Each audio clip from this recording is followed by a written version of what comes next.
Manchurian பண்ணுறது எப்படின்னு பார்ப்போம். ஃபஸ்ட்டில் வந்து எக் மஞ்சூரியன் பண்ண முட்டையை வந்து உடச்சி ஊற்றி அது கூட பொட்டுக்கடலை மாவு, ஒரு அரை ஸ்பூனு மிளகு பொடி, ஒரு அரை ஸ்பூன் ஜீரகம், கொஞ்சம் உப்பு இதெல்லாம் போட்டு நல்லா மிக்ஸ் பண்ணி இட்லி தட்டில் ஊற்றி அவிச்சு எடுத்துக்கிடுவோம். இதில் ஃபஸ்ட்டில் வந்து முட்டையை உடச்சி ஊற்றிக்கிடுவோம். நான் வந்து 3 முட்டை எடுத்திருக்கேன். அதுக்கு தகுந்த மாதிரி தான் பொட்டுக்கடலை மாவு போடணும். நான் ஒரு 1/4 கப் எடுத்திருக்கேன் 3 முட்டைக்கு. நீங்கள் வந்து எத்தனை முட்டை எடுக்கீங்களோ அதுக்கு தகுந்த மாதிரி பொட்டுக்கடலை மாவு போட்டுக்கோங்க. நான் 3 முட்டைக்கு தகுந்த மாதிரி ஒரு 1/4 கப்பு பொட்டுக்கடலை மாவு எடுத்திருக்கேன்.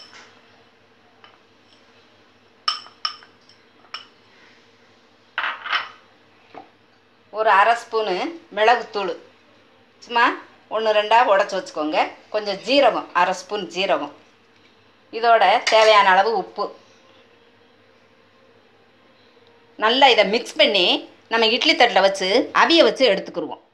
நல்லா இது போல் நல்லா மிக்ஸ் பண்ணிக்கோங்க. நல்லா அடித்து எடுத்துக்கிறணும்.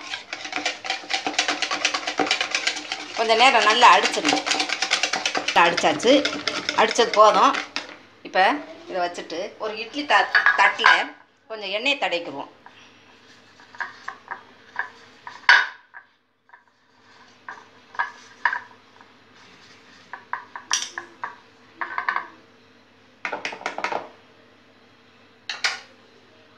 இப்போ இந்த தட்டில் இந்த கலந்து வச்சுருக்கோம்ல முட்டை, இதை கொஞ்சம் கொஞ்சமாக ஊற்றி அடுப்பில் வச்சு வேக வைப்போம்.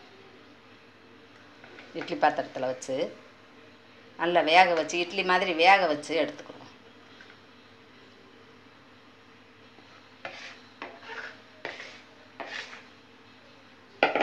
குக்கரையில் கொஞ்சம் தண்ணி ஊற்றி நல்லா சூடாகிக்கிட்டு இருக்கு. இப்போ நல்லா சூடாயிடுச்சு. இந்த தட்டை தூக்கி உள்ளே வைப்போம். நல்லா ஒரு 10 நிமிஷம் மூடியை போட்டு வேக வச்சுருவோம். ஒரு 10 நிமிஷம் வேகட்டும். அதுக்கப்புறம் எடுப்போம். முட்டை இப்போ எடுத்துருவோம்.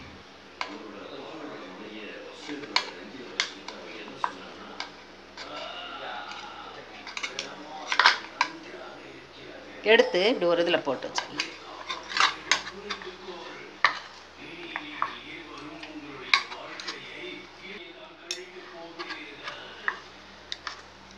முட்டையை இட்லி மாதிரி அவிச்சு வச்சுருக்கோம்ல, அதை எடுத்து இப்படி நீல வாக்கில் கட் பண்ணி எடுத்துக்கோங்க.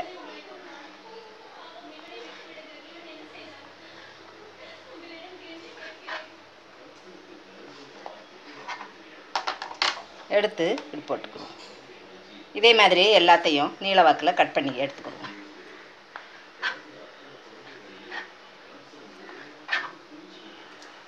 இட்லி பாத்திரத்தில் அவிச்ச முட்டையை இதே மாதிரி நீல வாக்கில் கட் பண்ணி எடுத்து வச்சுக்கோங்க. இப்படி நீளமாக கட் பண்ணி எடுத்து வச்சுக்கோங்க. இந்த ஒரு பவுல் எடுத்து இதில் வந்து 2 ஸ்பூனு கார்ன்ஃப்ளவர் மாவு, 2 ஸ்பூனு மைதா மாவு போட்டு கொஞ்சம் மிளகாத்தூள் போட்டுக்குருவோம். ஏற்கனவே நம்ம வந்து அதுக்கு மிளகுத்தூள் போட்டிருக்கோம், காரமாக இருக்கும். நம்ம வெளியில் அந்த பேஸ்ட் மாதிரி செய்து அதில் இது பண்ணணும். அதுக்காக நம்ம கொஞ்சோண்டு சில்லி பவுடர் போட்டுக்கிடுவோம், மிளகாய்த்தூள்.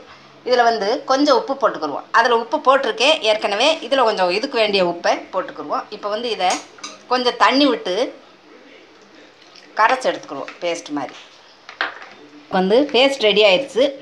இதுக்குள்ளே இப்போ முட்டை வெட்டி வச்சுருக்கோம்ல நீல வாக்கில், அதை இதுக்குள்ளே போட்டு நல்லா ஒரு பெரட்டி எடுத்துருங்க. நல்லா இப்படி பெரட்டி வச்சுக்கோங்க.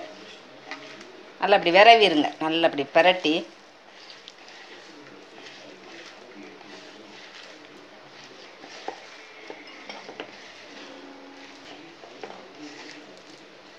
விரைவி வச்சுருக்கோம்ல, இந்த முட்டையை எண்ணெயில் போட்டு பொரிச்சு எடுக்கணும்.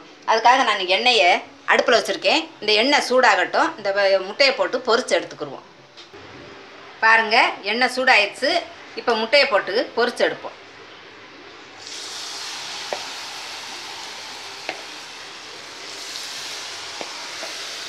எல்லாத்தையும் மொத்தமாக போட்டு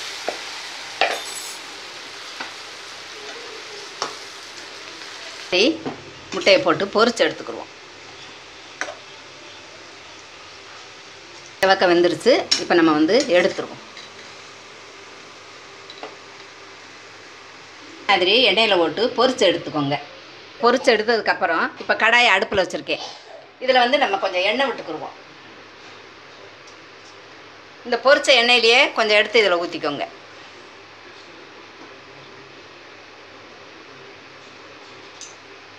போதும்.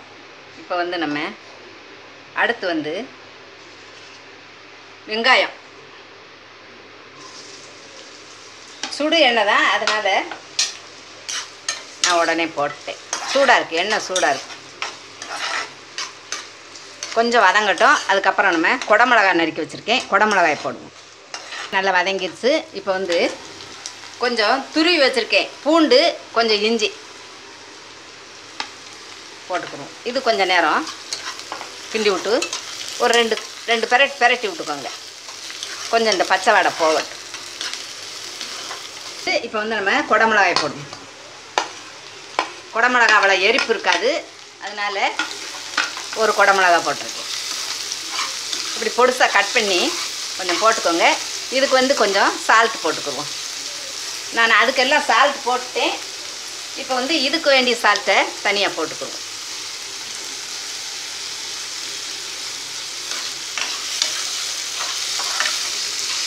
கொஞ்சம் வதங்கட்டும். அதுக்கப்புறம் சாஸ்க்குள்ள ஊற்றுவோம். இப்போ வந்து கொஞ்சம் தக்காளி சாஸு, ஒரு 2 ஸ்பூன் தக்காளி சாஸ் ஊற்றுக்குருவோம். போதும். கொஞ்சம்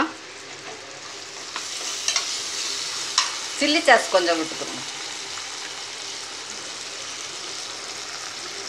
ஏற்கனவே நம்ம காரம் சேர்த்துருக்கோம், அதனால் கொஞ்சம் சுருக்கமாகவே சேர்க்கேன் பாருங்கள். போதும். கொஞ்சம் சோயா சாஸ் சேர்த்துக்கணும். சோயா சாஸ் கொஞ்சமாக சேர்க்கேன். போதும். 1 ஸ்பூன் அளவுக்கு சேர்த்துக்கோங்க.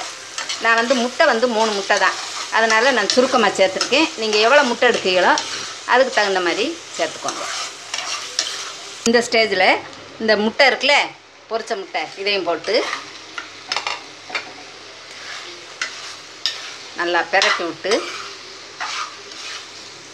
நல்லா பெரட்டி விடுங்க.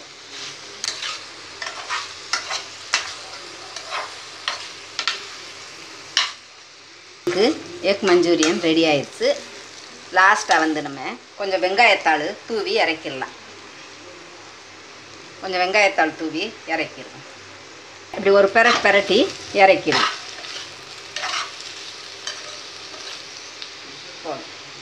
மஞ்சூரியன் ரெடி ஆயிடுச்சு. இதே மாதிரி நீங்களும் வீட்டில் செய்து சாப்பிட்டு பார்த்துட்டு உங்கள் ஃபீட்பேக் எழுதுங்க. நன்றி.